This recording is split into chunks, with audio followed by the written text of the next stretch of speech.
Friends எல்லாருக்கும் வணக்கம். விநாயகர் சதுர்த்தி அதுவுமா எடுத்த வீடியோ இது. லேட் ஆயிடுச்சு, அப்லோட் பண்ணுறதுக்கு லேட் ஆயிடுச்சு.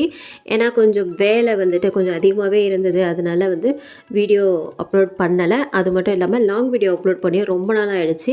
இந்த விநாயகர் சதுர்த்தி அதுவுமா கூட நம்ம வீடியோ எடுக்கலை, லாங் வீடியோ எடுக்கலை அப்படின்னா அதை விட வேறு என்ன இருக்குது. லாங் வீடியோ எடுத்தே ஆகணும்னு சொல்லிட்டு காலையில் 4:30 மணிக்கெலாம் அலாரம் வச்சு டானே எழுந்திரிச்சு குளிச்சு முடிச்சுட்டு ஒரு வேலை செய்யும் போதெல்லாம் வீடியோ எடுத்துக்கிட்டே வந்துட்டு இருந்தேன்.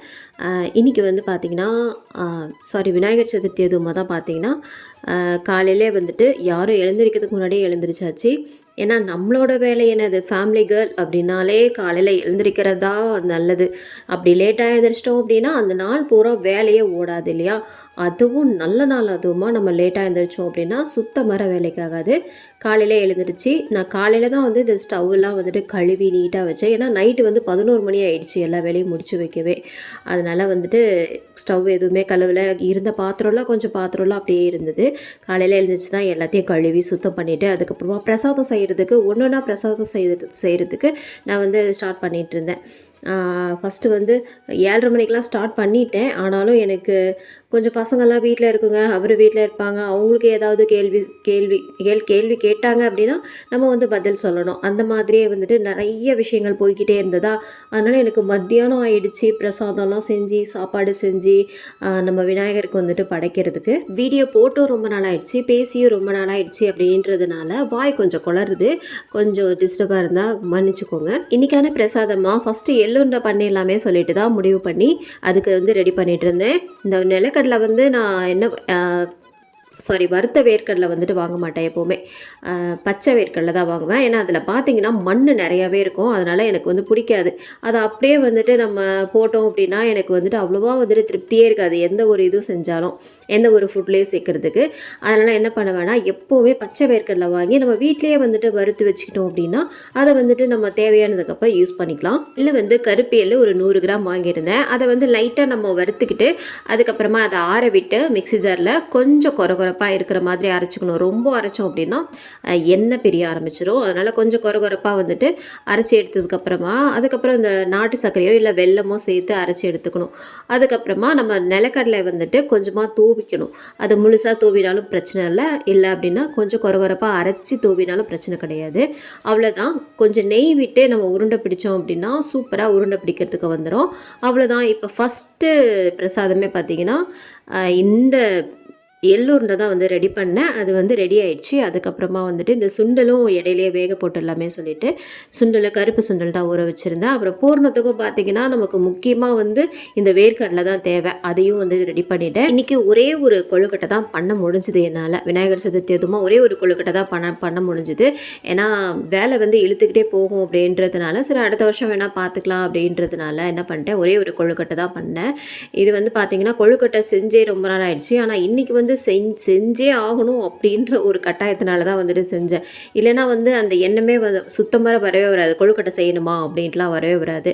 நிறைய வீட்டில் பார்த்திங்கன்னா 3 விதமான கொழுக்கட்டையெல்லாம் பண்ணுவாங்க. அந்த மாதிரி பண்ணுறதுக்கு நமக்கு டைமும் இல்லை. சரி அதனால் ஒரு கொழுக்கட்டை பண்ணுறதே பெரிய விஷயன்றதுனால அதையே பண்ணியாச்சு. எப்பவும் போல தான் தேங்காய், அப்புறம் வந்து வெல்லம், வேர்க்கடலை. பூர்ணத்துக்கு வந்துட்டு இது மட்டும்தான் சேர்த்தேன். அவ்வளோதான். பச்சரிசி மாவு கடையில் வாங்கினது தான் மாவு. நான் இந்த மாவு அரைக்கும் போதெல்லாம் பசங்களுக்கு உளுந்த வடை, அதாவது மெது வடை தான் பண்ணி கொடுப்பேன். சரி இன்றைக்கி வந்து பருப்பு வடை பண்ணலாம், மிக்ஸி ஜாரில் சேர்த்து பண்ணோம் அப்படின்னா கிரைண்டரில் அரைக்க தேவையில்லை. ஏன்னா உளுந்த வடைலாம் பண்ணும்போது கிரைண்டரில் அரைச்சா தான் நல்லா சாஃப்டாக மெத்துன்னு வரும். ஆனால் இந்த பருப்பு வடை பார்த்திங்கன்னா மிக்ஸி ஜாரில் சேர்த்து அரைச்சாலே போதும், நமக்கு சூப்பராக வந்துடும். வடைக்கு நல்லா தான் அரைச்சிருக்கிறோம் சொல்லிட்டு நம்பி எண்ணெயில் போட்டால் அது பார்த்திங்கன்னா ஃபஸ்ட்டு வடையே வந்து நல்லா பிரிஞ்சு போயிடுச்சு. அதுக்கப்புறம் போக பார்த்திங்கன்னா நல்லா சூப்பராகவே வந்தது. இடையிலே கொழுக்கட்டையெல்லாம் இட்லி பாத்திரத்தில் வேக வச்சு எடுத்து வச்சாச்சு. அதுவும் பார்த்திங்கன்னா ஒரு 10 நிமிஷம் தான் வேக வச்சு எடுத்து வச்சாச்சு. அதுவும் ரெடி ஆகிடுச்சு. ஒன்றுன்னா வந்துட்டு ரெடி பண்ணிக்கிட்டே வந்தேன். ஆனால் செம்ம டயர்டு வீடியோ எடுத்துக்கிட்டே பண்ணுறதுக்கு.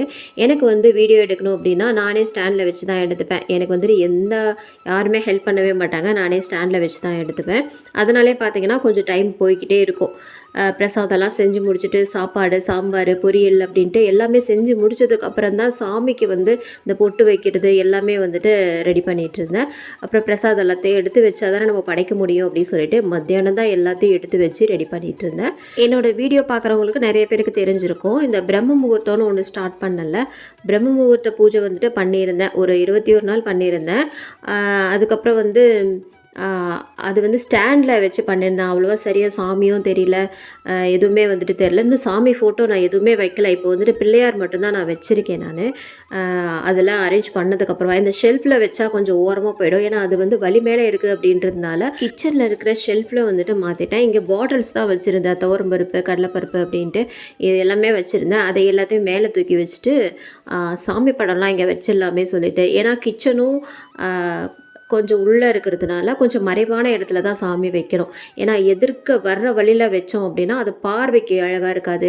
ஹாலில் வந்து எல்லாருமே வந்து உட்காருவாங்க அப்படின்றதுனால சாமிக்கு வந்துட்டு அழகாக வந்துட்டு இந்த இடத்துல வந்து வச்சுட்டேன். இன்னும் நான் ஃபுல்லாக வந்துட்டு சாமி ஃபோட்டோ எதுவுமே வைக்கல. இப்போ தான் வந்துட்டு அரேஞ்ச் பண்ணியிருக்கிறேன். கிருஷ்ண ஜெயந்தியும் விநாயகர் சதுர்த்தியும் தான் இந்த ஷெல்ஃபில் வந்துட்டு வச்சுருக்கேன். அதுக்கப்புறமா தான் கொஞ்சம் கொஞ்சமாக வந்துட்டு டெக்கரேட் பண்ணணும். அதாவது அந்த இடம் ஃபுல்லாக வந்துட்டு சாமி ஃபோட்டோ வாங்கி வைக்கணும். விநாயகருக்கு பின்னாடி அப்படியே ஏதாவது டெக்கரேட் பண்ணலாம் அப்படின்னு பார்த்தா எனக்கு ஒரு ஐடியாவும் தோணலை. இந்த இலையெல்லாம் வச்சு டெக்கரேட் பண்ணணும் தான், அதெல்லாம் எனக்கு பண்ண தெரியாது, அது பண்ணவும் தோணலை. அதனால வந்துட்டு என்ன பண்ணிட்டேன், கடையிலேருந்து வாங்கின அந்த மாலை மாதிரி இருக்குது பார்த்தீங்களா, இது வந்து நிலவாசலில் தான் கட்டுவாங்க. சரி இந்த மாதிரி பின்னாடி வச்சிட்டோம் அப்படின்னா அது பார்க்கறதுக்கே அழகாக இருக்குமே சொல்லிட்டு ஹஸ்பண்ட் வந்துட்டு இந்த மாதிரி மாட்ட சொல்லிட்டேன். இந்த விளாக் உங்கள் எல்லாருக்குமே பிடிச்சிருக்குன்னு நினைக்கிறேன். அடுத்த ஒரு நல்ல விளாகில் பார்க்கலாம். அது வரைக்கும் பாய்.